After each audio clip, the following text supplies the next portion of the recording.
everyone has a least favorite color that they play. One of my friends doesn't like white because they think it's boring and plain. Maybe some people don't like blue because they don't like the aspect of controlling. Maybe it's too oppressive and it doesn't actually have much action with it. Maybe some people don't like black because, honestly, I don't know anybody that doesn't like playing black, to be honest. Anyways, personally, for me, I'm not a huge fan of playing green. And when I say this, I mean decks where most of the color is green.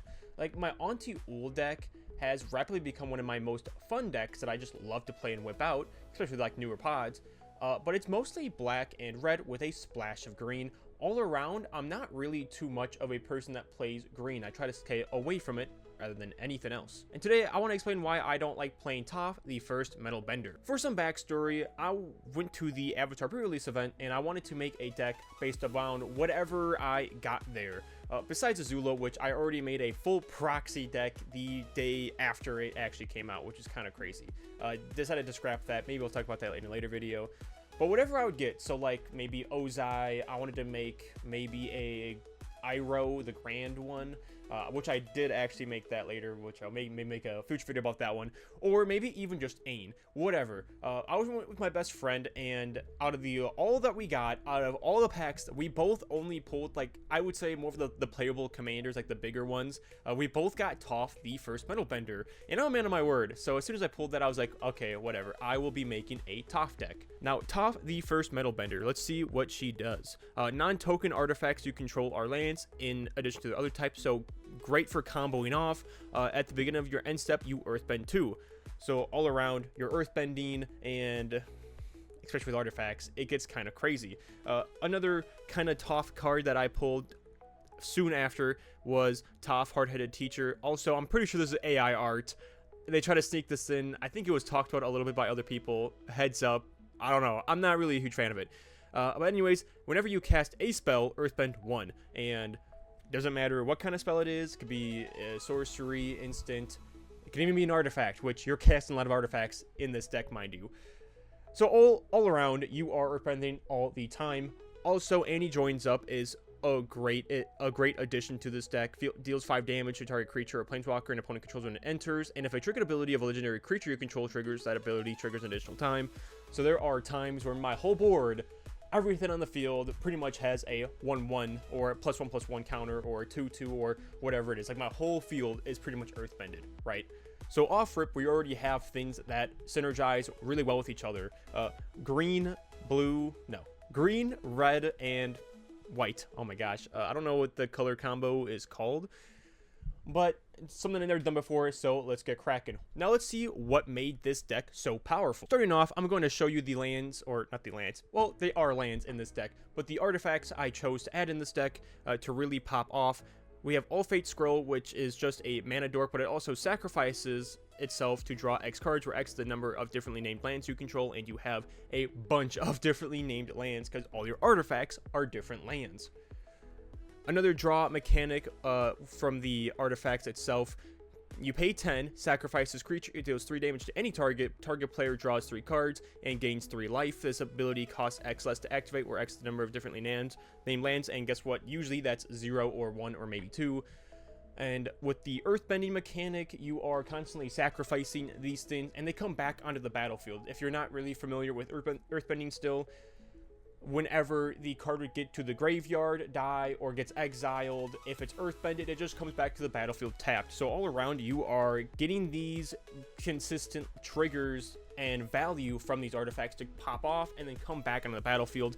So those are our main draw effect. Then we got other spicy ones like the Stasis Coffin, which just gives you protection from everything until your next turn. And guess what? This again chains with earthbending, making you do that over and over again. Then we got more dirty ones like this one, which again, Gonti's Aether Heart, pay 8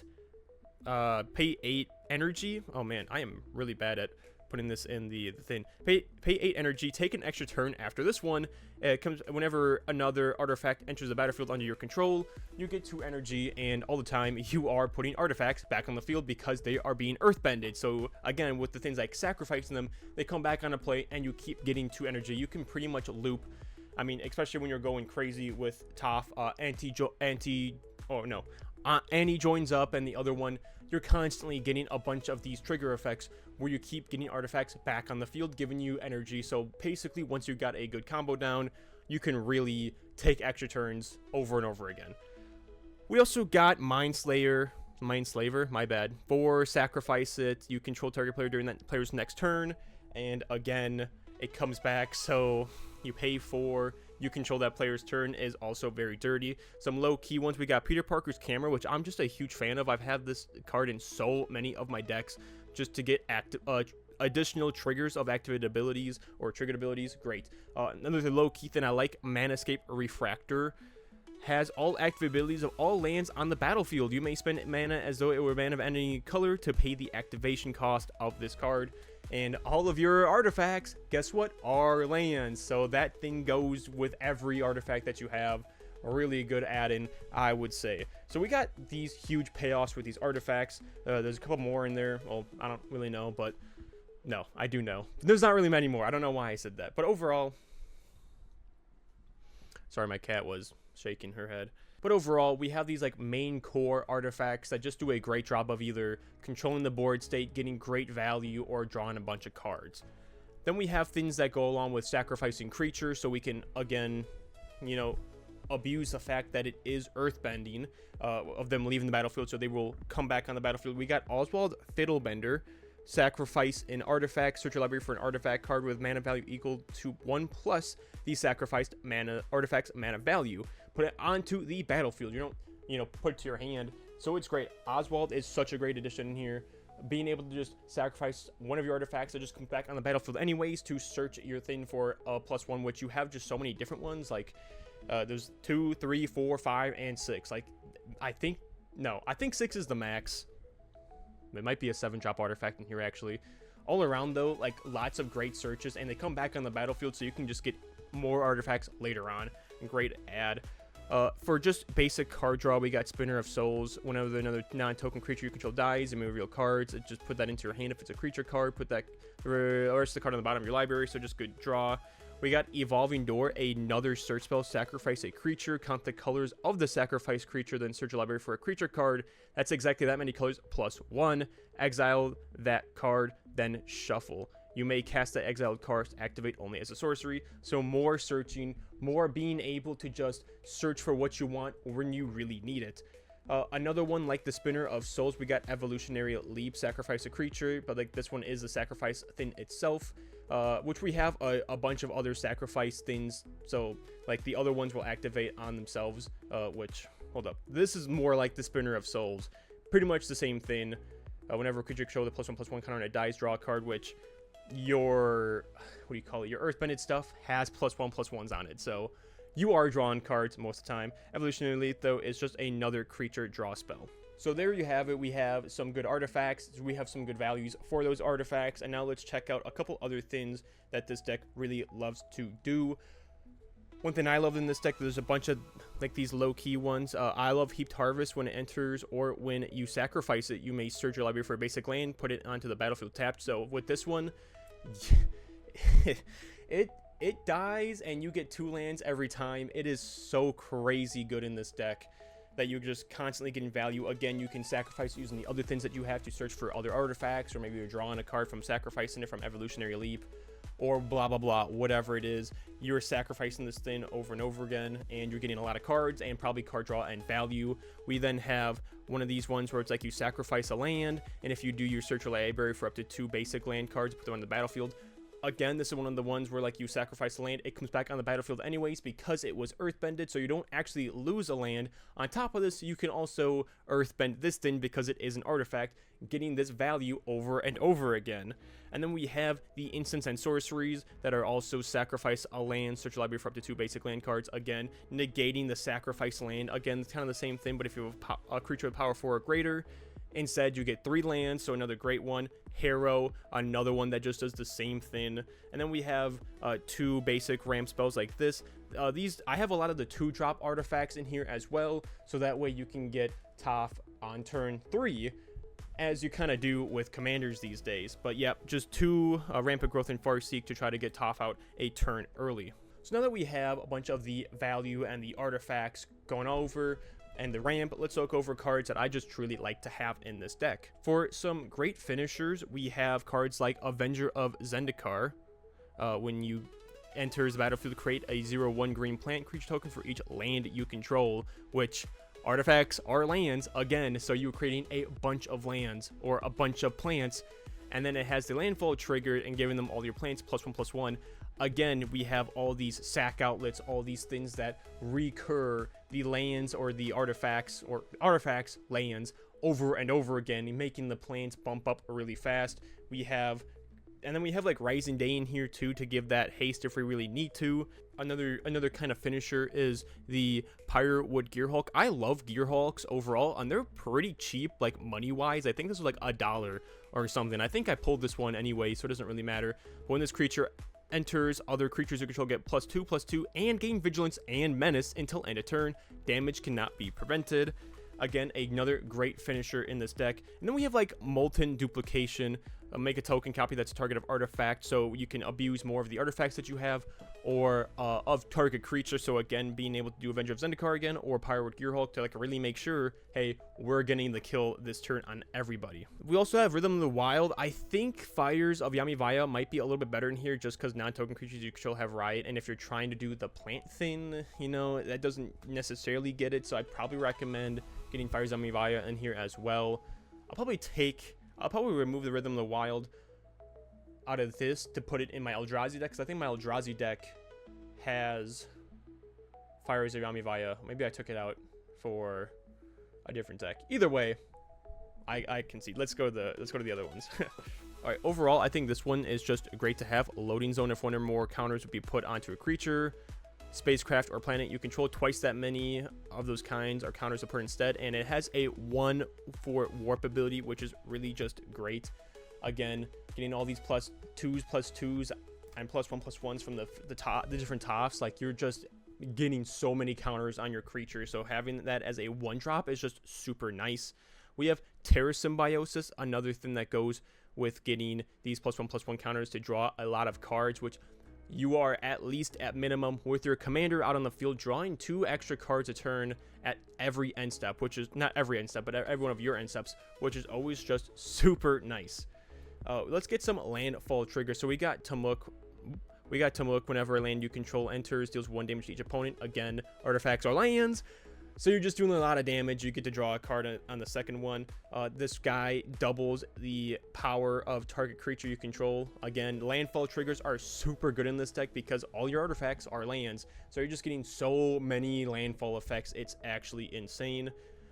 We got this one, put a +1/+1 counter on each creature you control, and those don't get removed, by the way. It's just those creatures gain Vigilance until end of turn, or you can create a 2/2 White Cat Beast creature token. So you're either building up a little bit of an army if you don't want to swing that turn, or you're just bumping up, again, all your lands and all your Earthbended stuff. It is crazy. We got a little bit of a combo here. Same thing as the last enchantment. Instead, it creates a 1/1 ally creature token. And then we also have Haru, Hidden Talent. Whenever another ally you control enters Earthbend 1. So as you can see, oh, I see. Yeah, so you have these 2 cards on the field every time you get an ally token. We also have, you know what? I'll show it to you later, and I'll go back to the combo later. I kind of forgot about that. We'll go back to that later. Basically, when you have sack outlets and stuff like that, you can keep, you know, getting 1/1 ally creature tokens and earthbending the same card, and you have like free sack outlets that'll let you keep creating 1/1 creature tokens. Again, if you're drawing cards each time this happens, you are probably going to draw into one of the ones that will give all your creatures haste. Really nice. Going into like the board wipes in this deck, I really like the board wipes. Actually, the first one is Hour of Revelation, destroy all non-land permanents, and guess what? Like, it does kill Toph. But at the same time, at this point in the game, you probably are wiping everybody's boards to have 0 creatures, and you probably have 20 land creatures, 20 artifacts. The artifacts will survive after Toph dies, so free hits for everybody. And it costs 3 less to cast if there are 10 or more permanents, non-land permanents on the battlefield, which your opponents will probably have. Either way, though, 3 is kind of a little bit. And destroy all non-land creatures, so another one that's kind of a one-sided board wipe. Again, all your artifacts that are earthbended are lands. So crazy stuff. Then we got a little bit of some cool combos. We have Pinnacle Monk, so you put the land on the battlefield then you earthbend the land, and then when you sacrifice the land, it'll come back as Pinnacle Monk. And when it does, you can return a target instant or sorcery card from your graveyard to your hand. So just nice to have like a free creature to do that for you. And then we have the same thing, but with the green one, Disciple of Freyalise. When it enters the battlefield, you may sacrifice another creature. If you do, you gain X life and draw X cards, where X is that power. So a little bit of good card draw. Another land I like to have in this deck is like Sun-Baked Canyon. Cards like this, I actually really like the Modern Horizons lands that you pay 1 life to add either one of the colors, and you can later on sacrifice it to draw a card. Well, guess what? You earthbend this land and you're drawing a free card every turn. If like you don't have any other option, you know what I'm saying? Like all around pretty nice. Earthbend Ascension is just, oh, let me actually get that better. Then we got Earthbend Ascension. When this enchantment enters Earthbend 2, then search your life for a basic land card, a little bit more ramp for a 3-drop. Whenever a land you control enters, put a quest counter on it. When you do, if it has 4 or more, put a +1/+1 counter on target creature you control. It gains trample. Again, another one that's like landfall. You're probably getting like 5 triggers a turn if you're just comboing it out right. So that's also a very disgusting card in this deck. Another Gear Hulk. I love this one, Bright Glass Gear Hulk. When this creature enters, you may search your library. Oh, my bad. For up to 2 artifact creatures and or enchantment cards, mana value 1 or less. Again, we have like Hardened Scales in here. We got Peter Parker's camera, the artifact that can sacrifice lands to gain 2 life. So you have a lot of different sources or a lot of different things to actually search for when you do that. And guess what? He's an artifact, so you can earthbend him and sack him in some way to get him on the battlefield again to get more searches if you really want to. It's crazy. Incoming Call is Inspiring Call is great. Draw a card for each creature you control with +1/+1 counter on it. They gain indestructible until end of turn. Basically, you're doing it for the card draw though, and like there are times where I have 20 creatures on the battlefield, creatures, whatever, artifacts / lands that are earthbended. You're drawing 20 cards in a given turn because it's just that crazy. Also, you can just use it right before your turn starts, or if you're just anticipating for a board wipe, which does happen, or you can do one of the board wipes that aren't maybe meant for you at the time. I don't know, something like that. I mean, your creature's getting +1. Kutzel's really nice in here, just so. Oh, excuse me. Kutzel's really nice in here, so your opponents can't cast spells. And then again, whenever one or more creatures to control with power greater than its base power deals combat damage, when you earthbend the land or artifact is actually a 0/0, so you're getting a +1 on them. So all of your things that are earthbended's power is actually greater than their base power. So Kutzel's actually, you're going to use the second ability more than the first one, probably, depending on what kind of bracket you're trying to run this in. But usually when people run Kutzel, it's for that first ability, but the second ability is actually almost always activating for you anyway. So nice, like again, a little card draw for you. Let's look at this. More landfall trigger. Tireless Provisioner. Create a bunch of treasure tokens in a turn. You already know what they do. It's crazy. Again, you're getting like 5 artifacts or lands or whatever you want to call them each turn. You're going to create a bunch of treasures that will let you do more things, to get more lands, to do more almost right there, to do whatever you got to do. Another thing that I really like in this deck is Famished Worldsire. I pulled this guy out of a pack a long time ago, had nothing to do with him, and then I'm like, oh wow, I finally have something to place him. Devour land 3 when this creature enters. Look at the top X cards of your library. X is this creature's power. Put any number of land cards from among them. Battlefield tapped, then shuffle. It's not basic lands, it's whatever land. Also, you're choosing the lands that are already earthbended, so you don't actually lose the land. Again, abusing the fact that they are earthbended. Earthbending is such a powerful, crazy mechanic to just abuse sacrificing and doing whatever you got to do with them to get them back, and then you get a bunch of land. It's good ramp, and he's just a huge creature with ward 3.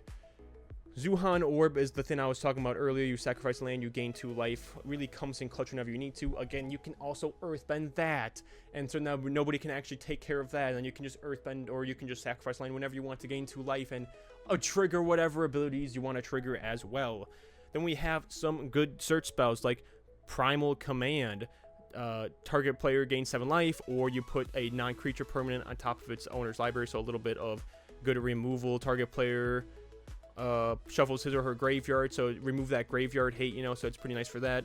July for a creature card, reveal it and put it into your hand. Really nice. I did have at one point a Badger Mole Cub.